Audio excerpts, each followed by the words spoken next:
Hi hello నమస్తే welcome back to my channel ఈ తరం కోడలు. నేను మాలాంటి వాళ్ళు కొంతమంది ఏమిటి ఈయన చూస్తున్నాడా అని మేము చూస్తూ నిలబడిపోయాం. ఒక 2 నిమిషాల్లో ఆయన నెమ్మదిగా లాంతరు స్తంభం పైకి పాకడం మొదలెట్టాడు. ఆ పని మామూలుగా రోడ్డు మీద ఎవరు చేసినా హాస్యజనకంగానే ఉంటుంది. అందులో కొంచెం వయసు మీరిన మత ప్రబోధకుడైన ఫాదర్ ఈ పని చేస్తుంటే ఎందుకో మాకు మరీ నవ్వొచ్చింది. ఆయన ఇదేమీ గమనించకుండానే పైకి బహు నెమ్మదిగా పాకుతున్నాడు. అంతలోనే మరో ఆసామి కొంచెం పెద్దవాడు మదిర భారంతో తూలుతూ మా దగ్గరకొచ్చి నిలబడి పైకెక్కుతున్న మనిషిని చూసి ఆయన ఫాదర్ని గ్రహించి ఆయన పైకి ఎందుకు ఎగబ్రాకుతున్నాడో మాకు మళ్ళీ ఊహించలేక ఒక్క క్షణం ఆలోచిస్తూ నిలబడి సమాధానం దొరికినట్టు మా వైపు చూసి నవ్వుతూ కన్ను గీటి హైమెట్ కిందికి రా, అగ్గిపుల్ల నేను ఇస్తాలే అని కేకేశాడు.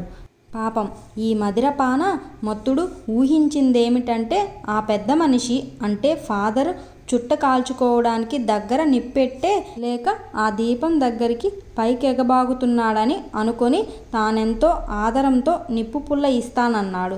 దాని అంతరార్థం ఏమిటంటే ఆ లాంతరు స్తంభము పట్టుకొని పైకి వెడుతున్న మనిషి మస్తుగా తాగి ఉంటాడని ఈ బుద్ధిమంతుడు ఊహించి తన ఉపబుద్ధిని ప్రదర్శించాడన్నమాట. నాకు చచ్చేటంత నవ్వు వచ్చింది. ఫాదర్ గారు కూడా ఈ భావం గ్రహించి సిగ్గుపడుతూ కిందికిచ్చి మా కేసి తిరిగి సారీ జెంటిల్ మ్యాన్ అని ఆ తాగుబోతు భుజం మీద చేయి వేసి, నాయనా నీవు చేసిన పని మేము చేస్తామనుకున్నావు కదూ, నీవు చాలా పొరపాటు పడ్డావు. నేను అందుకోసం కాదు పైకి వెడుతుంది. ఆ దీపం చుట్టూ ఎంతో అందంగా విలాసలాస్యం చేస్తున్న ఆ రంగురంగుల రెక్కల పురుగును పట్టి బంధించవలనే కుతూహలంతో పైకి వెళ్ళానని ప్రయత్నించాను. నా ఉత్సాహం చంపేశావు. నడువు, నీవు నెమ్మదిగా ఎవరి ఇళ్లకు వాళ్ళు చేరుకుందాం. నీవు జాగ్రత్తగా వెళ్ళగలవా? నా సహాయం కావలెనా అన్నాడు ఫాదర్. అక్కర్లేదు ఫాదర్, జాగ్రత్తగానే వెళతాను. మన్నించండి, నేను పొరపాటు పడ్డాను.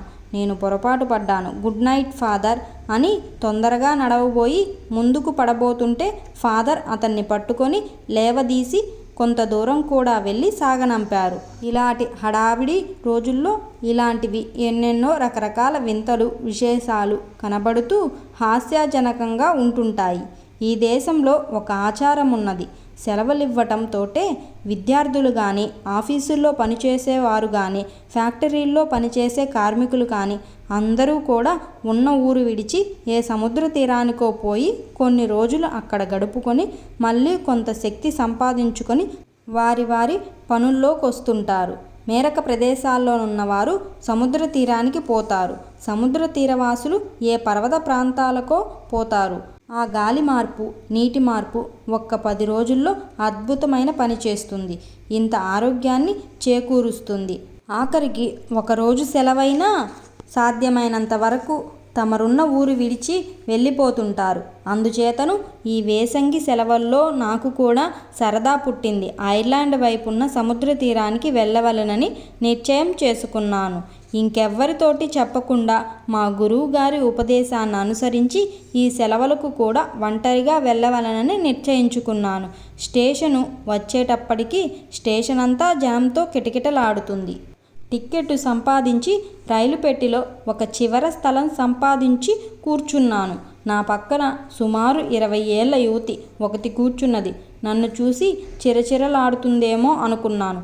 కానీ నవ్వుతూనే ఆహ్వానించి తను పక్కకు జరిగి కిటికీ దగ్గరకు చోటు నాకిచ్చింది.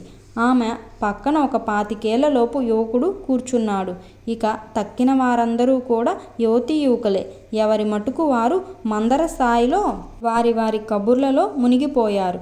నాకు నా పక్కనున్న అమ్మాయికి ఆమె పక్కనున్న ఆయనకు మాట్లాడ్డానికెవ్వరూ కనబడలేదు. నాకెవ్వరితోనూ మాట్లాడవలననే కుతూహలం లేదు. అందుచేతను అక్కడున్న వారి ముఖాలు చూస్తూ కూర్చున్నాను. నా పక్కనున్న అమ్మాయి ఏదో ఒక నవల తీసి అతి శ్రద్ధగా, పరీక్షగా చదువుతున్నంత శ్రద్ధగా పుస్తక పఠనం ప్రారంభించింది.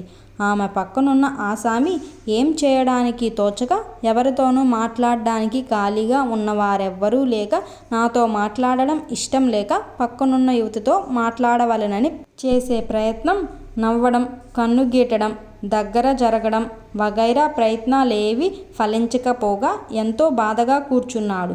వాడిని చూస్తే జాలి వేసింది. ఇంకో స్టేషన్లోనో మరో స్టేషన్లోనో ఎక్కడో ఈ పెట్టెలో నుంచి మారతాడనుకున్నాను. కానీ ఆ తరువాత 2 స్టేషన్లు వచ్చినా అతను మారలేదు. సరిగదా బాధపడడమూ మానలేదు. ఇలా మరికొంత దూరం ప్రయాణం చేసేసరికి రైలొక సొరంగంలో ప్రవేశించింది. అంతా గాఢాంధకారమైంది. ఈ మార్గం అందరికీ తెలుసు కాబోలు. ఈ క్షణం కోసం నిరీక్షిస్తూ అందరూ తయారై ఉన్నట్టు ఏకకాలమందు ఓ 20 ముద్దుల శబ్దం వినపడ్డది. ఆ పక్కనున్న అమ్మాయి నాకు తెలియకుండానే లేచి తలుపు దగ్గర నిలబడింది. ఎవరివో 2 చేతులు నన్ను బలంగా ఆలింగనం చేసుకున్నాయి. అవి పురుషహస్తాలని తెలుస్తూనే ఉంది. యూ సిల్లీ అని ఆ బంధం విడిపించుకునే ప్రయత్నంలో ఉండగా రైలు సొరంగం దాటి వెలుతుర్లోకొచ్చింది. తలుపు దగ్గరున్న అమ్మాయి, పెట్టెలో ఉన్న ఇతర జనాభా అందరూ మా అవస్థ చూసి జరిగినది ఊహించుకున్నారు. రైలు మారుమోగేటట్టు అందరూ ఒకటే నవ్వు. వెలుతురు రాగానే నన్నాలింగనం చేసుకో ప్రయత్నం చేసిన మనిషి సిగ్గుపడి ముఖం కందగడ్డై రెండో వాళ్ళకెవ్వరికీ వినపడకుండా సారీ అని అవతలికి జరిగాడు. మా మధ్యనున్న అమ్మాయి ఏమీ ఎరగనట్టు ముఖాన హాస్యమైనా లేకుండా కనురెప్పైనా కదపకుండా వచ్చి కూర్చొని తన చదువులో పడ్డది. నాకు పట్టరాని నవ్వు వచ్చింది. కానీ ఎలాగో పైకి నవ్వకుండా ఊరుకోగలిగాను. ఇంతలో ఏదో స్టేషన్ వచ్చింది. నా పక్కనున్న అమ్మాయికి అవతల పక్కనున్న యువకుడు గబగబా లేచి తలవంచుకొని దిగి వేరే పెట్టెలోకి వెళ్ళిపోయాడు. అతన్ని చూసి అందరూ ఒక్కసారి గొల్లుమని నవ్వారు. నేను ఈసారి నా నవ్వును కూడా వాళ్లతో శృతి కలిపాను. ఆ అమ్మాయి ఈసారి మందహాసంతో నా వైపు చూసింది.